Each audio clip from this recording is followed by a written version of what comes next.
So many terrorist attacks are carried out by Muslims and in the name of Islam. Should Muslim faith be held responsible?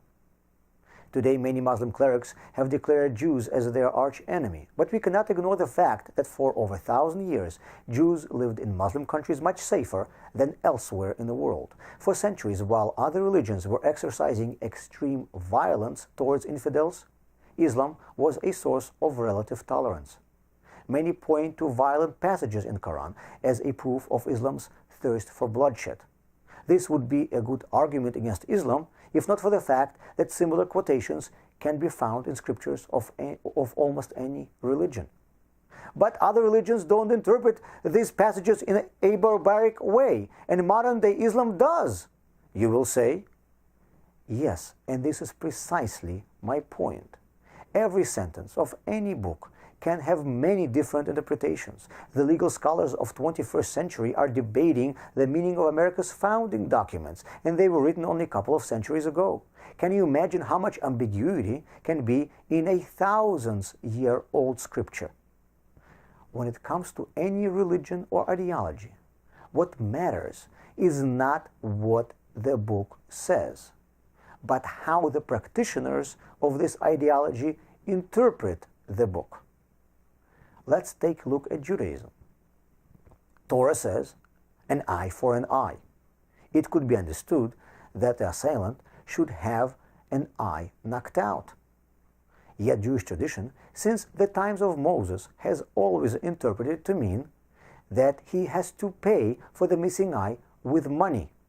So the passage, read without the tradition that explains it, sounds pretty barbaric. But the explanation given by Moses, who wrote the passage down, gives it a completely different meaning. But transcribing every explanation to every sentence is an enormous task. Yes, this is why in Jewish tradition we have thousands of volumes of books explaining every word of 5 books of Moses. And these explanations go all the way back to Mount Sinai. And this is the only way to ensure that a religion or any ideology will not be perverted or hijacked with the time. Some complain that Judaism follows thousands-year-old precepts. This is true, but this is the only reason why Judaism never had jihad or crusades. Those with little knowledge of Judaism sometimes argue that Judaism has changed because nowadays we don't observe many rituals like sacrifices. What they don't know is that Torah itself gives conditions for these rituals to be observed. Since we don't have these conditions today, we cannot perform these rituals. So Torah never changed. Our circumstances did. What we see is that anyone that is starting or leading a religion or any other ideological group has to specify in great detail the meaning of every word and every sentence in every document. And if he does not do that, he is opening his ideology to drastic changes in the future. Some people have been trying to create new forms of Judaism by rejecting the clearly defined interpretations that Jews have been following for thousands of years, and not creating their own explanations instead. Some of them even take pride in the fact that their tradition is changing and evolving. Looking at Islam and many other religions, any student of history can see where this evolving can lead to.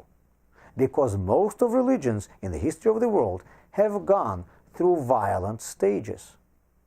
So, can Quran or the founders of Islam be blamed for today's violence? Those who started the religion did not leave extensive documents on how to interpret their writings. Muslim fractions of today can be arguing about who is a true Muslim, but neither one of them has a written proof that they are right. So we don't know what were the intentions of the founders of their religion. But we do know that for many centuries, Islam was a peaceful religion. And had their leaders canonized their interpretation of Quran back then in great detail, perhaps we would not experience the atrocities we are witnessing today. the founders of Islam cannot be blamed for today's terrorism. But in modern day legal terms, they can be charged with negligence.